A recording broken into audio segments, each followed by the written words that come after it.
নমস্কার। গল্পকথনের সকল শ্রোতাবন্ধুকে স্বাগত জানাই। আমার আজকের নিবেদন আশাপূর্ণা দেবীর লেখা গল্প অনর্থ। ভালো রাস্তা ছেড়ে গাড়িখানা এবড়োখেবড়ো রাস্তায় পড়ল। সবিতা স্বামীর স্টিয়ারিং ধরা হাতের ওপর একটু আলতো হাতের স্পর্শ দিয়ে বলে, একটু আস্তে চালাও না। অম্লান কুসুম মুখ ফিরিয়ে হেসে বলল, কেন, ভয় করছে? ভয় নয়, ভালো লাগছে।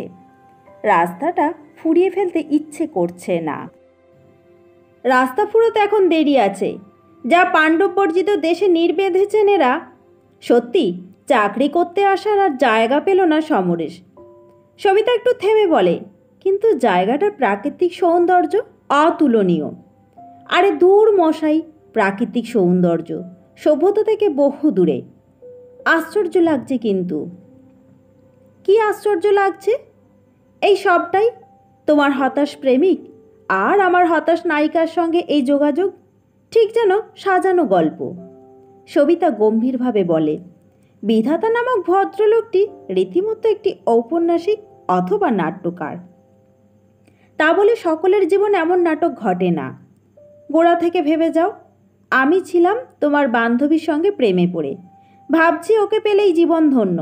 হঠাৎ তোমাকে দেখলাম, আর বদলে গেল মতটা। তুমি আমার পিস্তত ভাইকে ভালোবাসবো করতে করতে দিয়ে বসলে আমার গলায় মালা।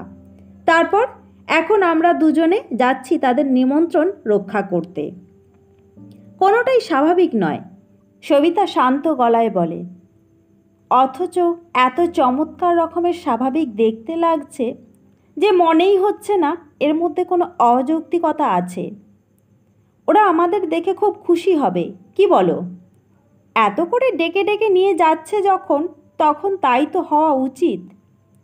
অম্লান কুসুম আবার কিছুক্ষণ নিঃশব্দে গাড়ি চালাতে থাকে।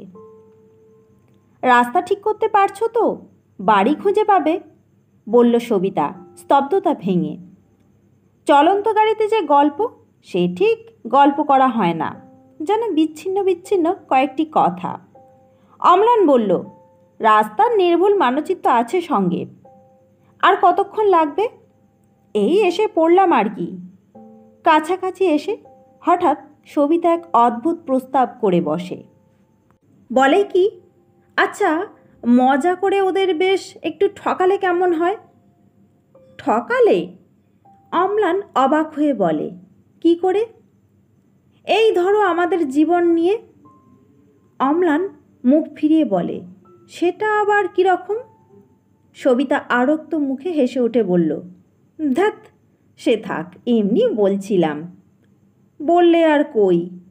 হঠাৎ ওদের ঠকাবার প্ল্যান মাথায় এলো কেন? কি সেই প্ল্যানগুলি?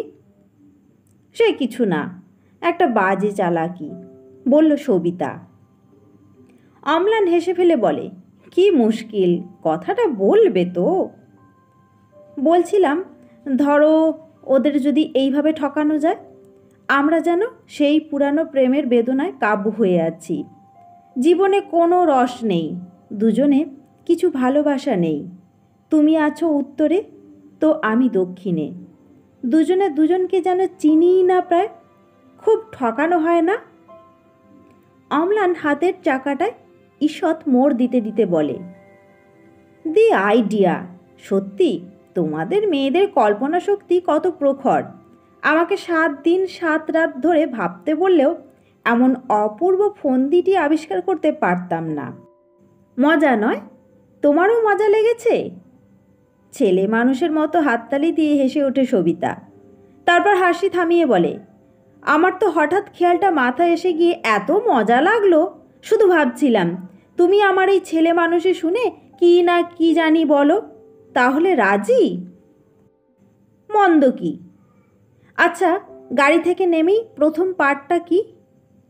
মানে আর কি, দুজনের ভাবের অভাবটা প্রমাণ করতে কি ভাব দেখানো দরকার?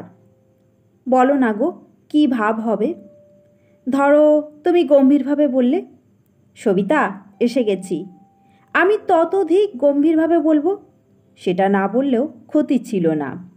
তারপর পিস্তুত ভাইয়ের নির্দেশ মতো গুটি গুটি গিয়ে বাড়িতে ঢুকবো। কেমন পছন্দ হয়? অম্লান কুসুম একটু হাসির মতো করে বলল, রোশো, ভূমিকা গ্রহণের আগে নাটকটা সম্বন্ধে একটু অবহিত হয়ে নি। এখন বাকি পথটুকু ভেবে ভেবে ধাতস্থ করে নিতে হবে। আমার সঙ্গে তোমার বিয়ে হয়েছে বটে, কিন্তু তুমি সুখী হতে পারোনি পূর্ব প্রণয়কে ভুলতে। এই খবরদার! সবিতা ধমকে ওঠে। আমি একা পারিনি মানে? বলো আমরা পারিনি। ও, তাও তো বটে। কাহিনীটা তোমার রচিত কি না, প্রথমটা একটু ভুল হয়ে যাওয়াই স্বাভাবিক। সবিতা চোখ পাকিয়ে বলে, ভুল টুল চলবে না বলে দিচ্ছি, তাহলে মাইনে কাটা যাবে। বলি, সিনেমা থিয়েটারের হতাশ প্রেমিক, ব্যর্থ প্রেমিক ইত্যাদি করে দেখেছো তো ঢের, একটা পার্ট মনে করো। আচ্ছা, কি গো, তুমি কি আমার খেলাটা ধরতে পারোনি ঠিক? আগে পারিনি, এখন পারছি। সবিতা সন্দিগ্ধভাবে বলে, কি পারলে বলো দেখি।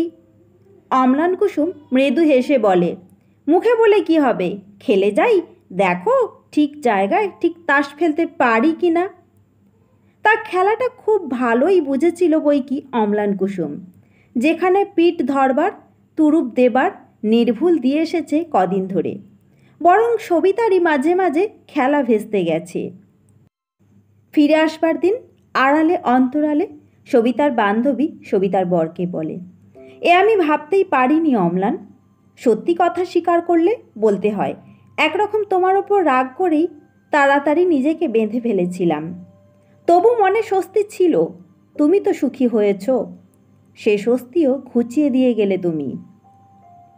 অম্লান কুসুমের পিস্তুত ভাই সবিতাকে একা দাঁড় করিয়ে বলে, লোকের সামনে বৌদিই বলি আর যাই বলি, এ কথা আমি ভুলতে পারবো না সবিতা। আমার কাছে তুমি সেই সবিতাই আছো। শুধু জীবনে একটা দুরন্ত জ্বালা থেকে গেল যে অকারণে ইচ্ছা করে তোমার জীবনটা তুমি নষ্ট করলে। সেই পথ দিয়েই আবার সেই গাড়িটা ছুটছিল, শুধু গতিটা বিপরীতমুখী। অনেকটা পথ নিঃশব্দে পার হয়ে সবিতা বলল, খুব ঠকানো হলো ওদের, কি বলো? অম্লান কুসুম একটু হেসে বলে, তার নিজেকে ঠকানোর চাইতে পরকে ঠকানোই তো ভালো। সবিতা সন্দিগ্ধ স্বরে বলে, এ কথাটার মানে কি হলো? অম্লান হেসে উঠে বলে, সব কথার যদি মানে পাওয়া যেত তাহলে তো কোনো ভাবনাই ছিল না গো। সব কথার অর্থ মেলে না বলেই না জগতে এত অনর্থ। আপনারা এতক্ষণ শুনছিলেন আশাপূর্ণা দেবীর লেখা গল্প অনর্থ। গল্প পাঠ ভালো লাগলে ভিডিওতে একটা লাইক এবং চ্যানেলটিকে সাবস্ক্রাইব করতে ভুলবেন না।